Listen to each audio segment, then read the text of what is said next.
All right, so you wanted to hear about how the greatest minds learn, right? Yeah. So we went and checked out this Ed Talks podcast episode. And it goes deep on how people like Leonardo da Vinci, Marie Curie, and Albert Einstein all approached learning.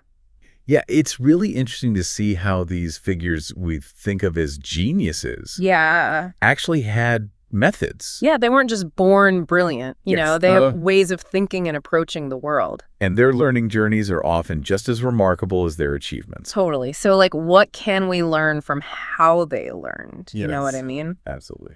So let's kick things off with Da Vinci. Okay. Most people know him for the Mona Lisa, obviously. Right. But this Ed Talks episode calls him a polymath.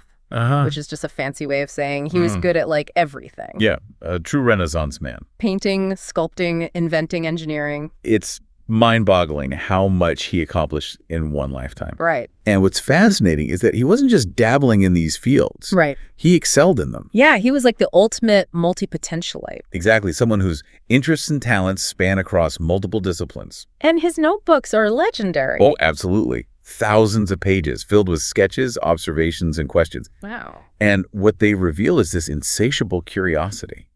Like he was constantly trying to understand the world around him. Yeah, always asking why and how. So can you give us an example from the episode? Sure. So to understand how birds fly, Da Vinci meticulously studied their wings. He even dissected them. He dissected birds. To analyze their structure. Yeah. Wow. That's dedication. It was about going deep beneath the surface to uncover the underlying principles. That's a great takeaway for all of us, right? Absolutely. Like, how can we bring that level of intention and detail to our own observations? It's about moving beyond passive seeing to active observing. So it's not just about looking at a flower and thinking, oh, that's pretty. It's about actually examining it. Yeah. Noticing the intricate patterns, how the petals are arranged, the subtle variations in color. I can see how that kind of detailed observation could spark new ideas. Definitely. It's about training your mind to see the world through a different lens. And Da Vinci didn't stop at observation. No. He took things a step further by integrating what he learned from different disciplines into his work. Okay, so give me an example of how he actually integrated different subjects. We'll take his anatomical drawings. Okay. He wasn't content with just depicting the human form from the outside. Right. He actually dissected cadavers to understand the muscles, bones, and internal organs. Wow. Then he used that knowledge to create incredibly accurate and lifelike anatomical illustrations. So he's like merging art and science in a way that most people wouldn't even think to do. Precisely. It's this fusion of disciplines that makes his work so unique. He saw connections that others missed. And that's a skill we can all cultivate. Yeah. So I'm starting to see a pattern here. Intense curiosity leading to detailed observation, which then gets woven into his work. That's a great observation. So how does Marie Curie fit into this picture of genius learners?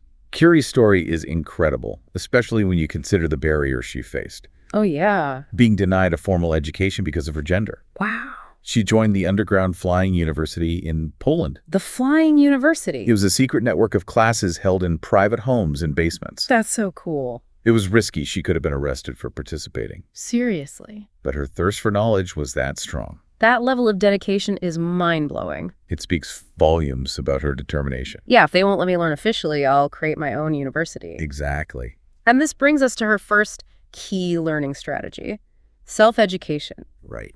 She basically taught herself physics and chemistry. Devouring every book and scientific paper she could get her hands on. And this was at a time when resources were scarce. Unlike today, where we have the internet at our fingertips. Right. So it really highlights the power of self-directed learning, even when faced with immense challenges. It's not just about having access to information. It's about having that hunger to learn, that drive to seek out knowledge. Absolutely. A true inner compass guiding her toward discovery. And once she found her passion, radioactivity. And her focus was laser sharp. Yeah, she spent years, often in a leaky shed, painstakingly separating radioactive elements from tons of pitchblende. Talk about persistence. So she's got the self-driven learning down, but how does that translate to her research process? Well, what does her focus actually look like in the lab? Curie's notebooks are fascinating. They're filled with meticulous records of her experiments, observations, and calculations. Wow. She repeated experiments countless times, tweaking variables and carefully documenting every detail. So it wasn't just trial and error. No, it was systematic and persistent exploration. So her learning wasn't just theoretical, it was deeply intertwined with her hands-on research. And even after achieving incredible success, winning 2 Nobel Prizes, she never stopped learning. This brings us to another key takeaway from Curie: lifelong learning. Right, like learning doesn't stop once you finish school or get a certain degree. Exactly. For these great minds, learning was a way of life. They were constantly pushing the boundaries of their fields. Attending conferences, collaborating with other scientists, and always seeking to expand their knowledge. It really challenges that fixed mindset about learning. It's about cultivating a mindset of continuous growth and exploration, always seeking new knowledge and challenges. Okay, so we've covered Da Vinci and Curie. 2 incredible figures. And that brings us to our final genius for this part of the deep dive: Albert Einstein. The man who revolutionized our understanding of the universe. But here's the thing, the Ed Talks episode mentions he struggled in traditional classrooms. Oh, yeah. He even failed an entrance exam for a prestigious school. It's a reminder that brilliance doesn't always fit neatly into conventional boxes. It really makes you wonder, how did someone who didn't fit the mold of a good student become one of history's greatest thinkers? That's a question worth exploring. Yeah, it's almost like school wasn't really made for a mind like his. What's fascinating is that Einstein believed imagination was more important than knowledge. Hold on, really? Yeah. That kind of goes against everything we're told about learning, right? He saw knowledge as the starting point, but believed it was imagination that allowed us to truly innovate and make new discoveries. Okay, so how did that play out in his work? Well, the Ed Talks episode mentions how his theory of relativity actually started with a thought experiment. Oh, wow. He imagined himself chasing a beam of light. He was chasing beams of light. In his mind. Yeah, that's pretty wild. It's a powerful example of how letting your mind wander and play with seemingly impossible ideas can lead to breakthroughs. So it's not just about memorizing facts and figures. Right. It's about using those as building blocks to construct new possibilities. That's really interesting. And Einstein was also very deliberate about what he chose to learn. Okay. He wasn't interested in mastering every subject. Right. He focused deeply on topics that truly fascinated him. So he was like a master curator of his own knowledge. Exactly what the episode calls curated learning. Okay, so how did he decide what to focus on? He followed his intellectual curiosity, devouring books and scientific papers on topics like physics, mathematics, and philosophy. So he wasn't afraid to dive into complex subjects. Not at all. He went deep into areas that others might find intimidating. It makes you think about how we often approach learning with this checklist mentality. Gotta learn this, gotta learn that. Right. But what if we were more intentional about curating our own learning journeys? That's a powerful question for all of us to consider. What if we approached learning less like a chore and more like an adventure, you know? Exactly, an exploration driven by our own passions and interests. Okay, so we've got Da Vinci with his curiosity and observation, Curie with her self-driven learning and focus, right? And now Einstein with his imagination and curated learning. It's an incredible trio of learning styles. But here's another twist. Okay.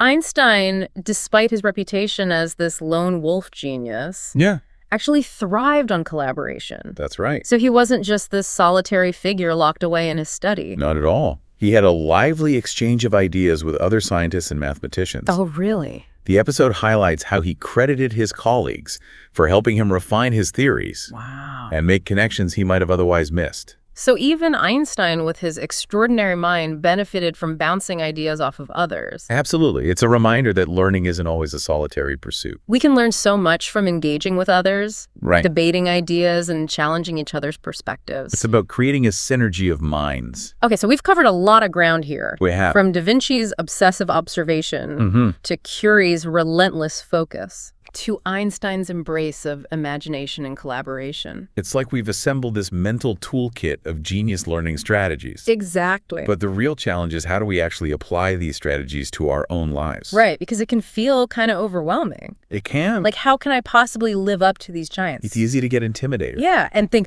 oh, I could never be that brilliant. But here's the key takeaway. Okay.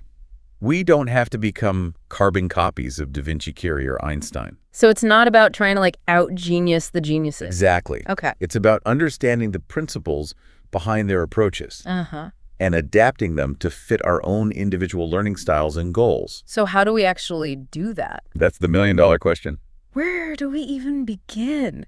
Yeah, it feels like we've got this treasure map to, like, genius level learning, but we're still kind of standing at the starting line, you know? It's like having all the ingredients for an amazing meal. Right. But we need the recipe to put it all together. Okay, so let's break it down. And we've talked about how important curiosity is. Right. But in our busy lives, it's easy to just get stuck in routines. Yeah. And lose that sense of wonder. Definitely. How do we reawaken our inner Da Vinci? It starts with simply being more aware of the questions that pop into your head throughout the day. Instead of brushing them aside, jot them down in a notebook or on your phone. Got it. And then actually make it a habit to seek out the answers. So instead of like passively scrolling through my newsfeed, I should be actively engaging with the information I'm consuming. Exactly. Asking why more often. Yeah. And don't be afraid to go down those rabbit holes of curiosity. Okay. Let one question lead to another and see where it takes you. I like turning everyday life into a giant research project. Exactly. The world is full of mysteries waiting to be uncovered. Okay, so what about observation? We talked about how Da Vinci was a master at seeing the world in a different way. How do we sharpen our own observation skills? One technique is to practice mindfulness. Okay. Take a few moments each day to really tune into your surroundings. Yeah. Pay attention to the details that you might normally overlook. Okay. Like the way the light filters through the trees, the subtle sounds in the background, the texture of the objects around you. It's like hitting the pause button on autopilot. Exactly. And actually experiencing the world with all of our senses. And you can also try incorporating activities that encourage observation into your routine. Okay, like what? Go for a nature walk and really look at the plants, the insects, the patterns in the bark of a tree. Right. Visit a museum and spend time studying a single work of art. Or even just sit in a park and people watch. Exactly. Yeah. There's so much to observe if we just slow down and pay attention. Okay, so we've got curiosity, we've got observation. Now let's talk about persistence, which was like Marie Curie's superpower. Absolutely. Her unwavering determination. So how do we cultivate that same grit when we're faced with setbacks and challenges? One strategy is to break down your goals into smaller, more manageable steps. Okay. Instead of focusing on the summit of the mountain, concentrate on taking one step at a time. So instead of getting overwhelmed by the thought of writing a whole book, I should focus on writing a chapter. Exactly. Or even just a page a day. And remember, setbacks are inevitable. Oh, yeah. Don't be afraid to fail. Yeah. In fact, embrace those failures as learning opportunities. Okay. Figure out what went wrong, adjust your approach, and try again. It's like that famous quote. I haven't failed. I've just found 10,000 ways that won't work. Exactly. All right. So we've got curiosity, observation, persistence. What about lifelong learning? Yes. The key to continuous growth. How do we make that a part of our lives? It's about cultivating a mindset that's always open to new knowledge and experiences. Okay. Make learning a part of your daily routine, even if it's just for a few minutes. Read a book, listen to a podcast, watch a documentary. I'm definitely checking off the podcast box on that list. Excellent. And don't limit yourself to formal learning environments either. Okay. Seek out learning opportunities in your everyday life. Like what? Strike up a conversation with someone who has a different perspective. Okay. Attend a workshop on a topic that interests you. Volunteer for a cause that you care about. So it's about seeing the world as one giant classroom. Exactly. Full of possibilities for learning and growth. I love that. Now let's tap into Einstein's superpower. Imagination.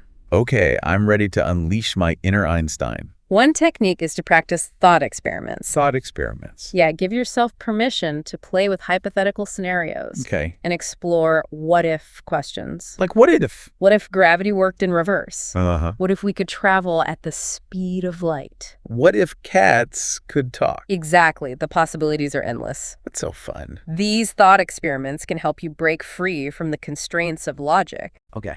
And tap into your creative potential. And remember, Einstein thrived on collaboration. That's right. So we shouldn't be afraid to bounce ideas off of others. Absolutely. Even if they seem crazy at first. Right. Find people who challenge your thinking, inspire you, and help you refine your ideas. Yeah. Join or create learning communities, attend workshops, or simply have conversations with people who share your interests. It's like we're creating a network of minds all working together to learn and grow. Exactly, a collective pursuit of knowledge and understanding. So it sounds like learning like a genius isn't about possessing some innate brilliance. No, it's not about being born a genius. It's about cultivating the right mindset, habits, and approaches. Precisely. So we're not trying to become the next Da Vinci, Curie, or Einstein. Right. We're taking inspiration from their journeys. Yes. And forging our own paths. Exactly.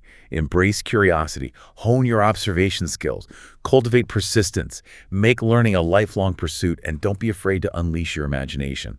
And who knows, maybe we'll make some groundbreaking discoveries of our own along the way. That's it for this deep dive, listeners. But remember, the learning never stops until next time. Keep those minds sharp and keep diving deep.